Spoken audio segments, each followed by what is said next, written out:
Hey everybody, Nick Espinoza, your chief security fanatic here. And in TikTok news, it is essentially China's disinformation machine. Now that should come as no surprise to anybody, but here's what's going on because some new information, thanks to the Financial Times, has come to light. Thank you, Stephanie Stacy, for writing this.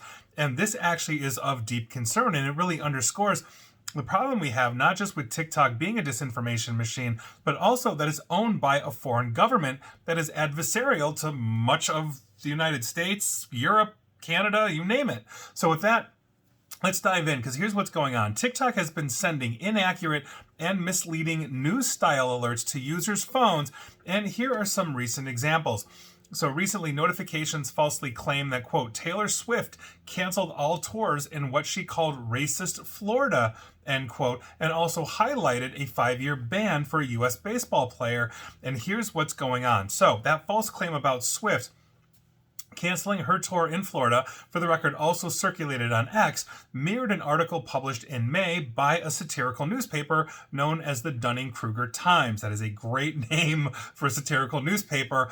Although, interestingly enough, this article was not linked or directly referred to in the TikTok alert or post. Swift, for the record, is still scheduled to perform 3 concerts in Miami in October and is not called, at least publicly, Florida racist. And so, obviously, what does that do? Potentially drives a wedge between her fans, the Swifties, I believe they're called, and Taylor Swift. And by virtue of that, maybe her fans in Florida, or let's say across the South, really start to not like her. And by virtue of that, there's no reason to, because she never said Florida was racist and she never canceled shows as a result of Florida being racist. So that's what we're talking about here. This is Disinformation 101, drive a wedge. Now, another notification inaccurately stated that a Japanese pitcher who plays for the Dodgers out of Los Angeles faced a ban from the MLB or Major League Baseball. Quote, Shohei Ohtani has been banned, all caps, from the MLB for 5 years following his gambling investigation, end quote. Now, those words, interestingly enough, directly match a description of a post uploaded as an April Fool's Day prank.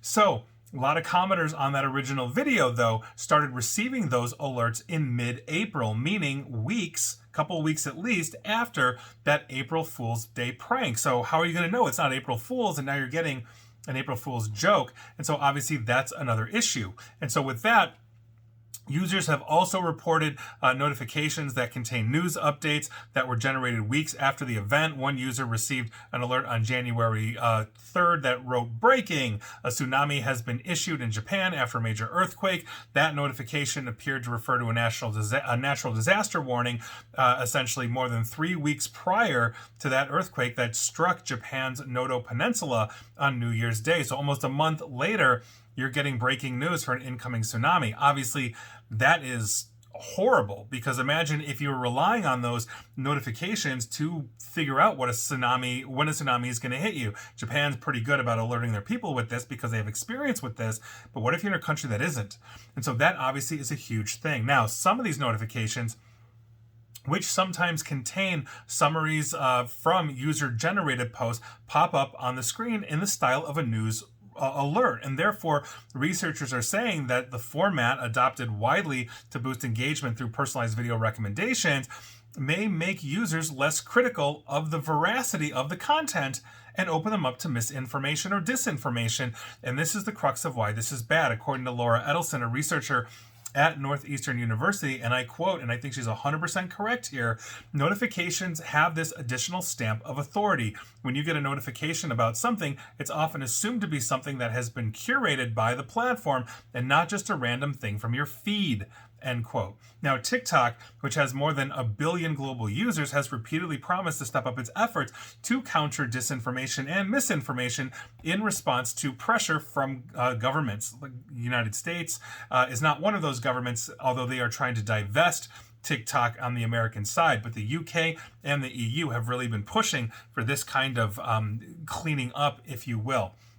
Now, in May, TikTok committed to becoming the first major social network to label some AI-generated content automatically. I'm a big fan of that. Now, TikTok also, though, declined to reveal how the app determined which videos to promote through these notifications. Now, Edelson, who for the record is also the co-director of the Cybersecurity for Democracy group, big fan, suggested that a responsible push notification algorithm could be weighted towards trusted sources, such as verified publishers or officials. Quote, the question is, are they choosing a high traffic thing from an authoritative source, or is this just a high traffic thing, end quote.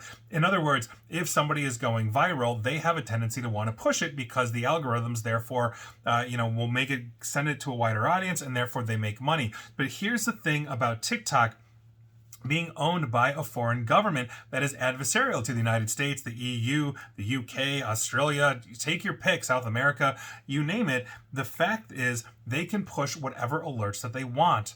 And that is the biggest issue that we've got. So if they want to spin disinformation, and for the record, disinformation is the knowing intent to deceive through information. In other words, you know you're lying.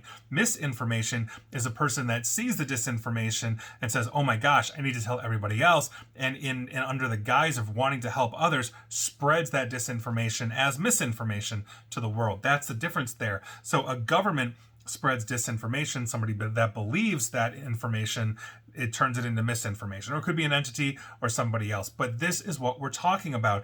And so if China has the ability to flash alert on something that's demonstrably false, like Taylor Swift, who, for the record, whether she likes it or not, is a major political force right now in the United States. We are waiting, we meaning the electorate, the media, etc., is waiting for her to come out for or against Harris, for or against Trump, or whatever it is, or if she's going to stay silent. Because the fear that both campaigns would have is that she'd go to the other and say, I support Trump or I support Harris, and therefore legions of fans would follow her. And so by virtue of that, she essentially becomes a political entity, as do many others. And so by virtue of that, if the Chinese government or can tweak the algorithms or simply tell TikTok, which is owned by ByteDance out of Beijing, China, with deep ties to the Chinese government, please push this.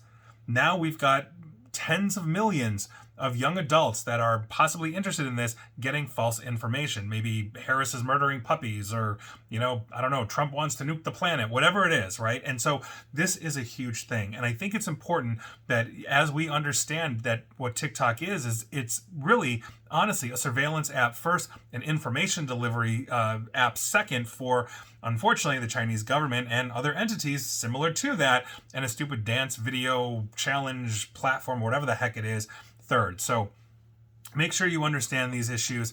Nobody should be using TikTok. I've done, I don't know how many videos and podcasts and radio segments on it, but quite frankly, I don't know why this hasn't been divested yet. And I'm really hoping the United States can finally pull that trigger and get this thing gone, or at least owned by an American company that can rip out these algorithms and actually start running them themselves in hopefully a more honest manner. And please like, share, follow me here on Facebook and Twitter at NickAESP, where the algorithms will prioritize anger, hate, all that kind of stuff, but they're US owned and we can sue. Try suing China. Or YouTube, you can follow me on YouTube as well, where hopefully the algorithms are promoting my stuff. And as always, stay safe, stay online, and please attempt to stay private. Thanks, everybody.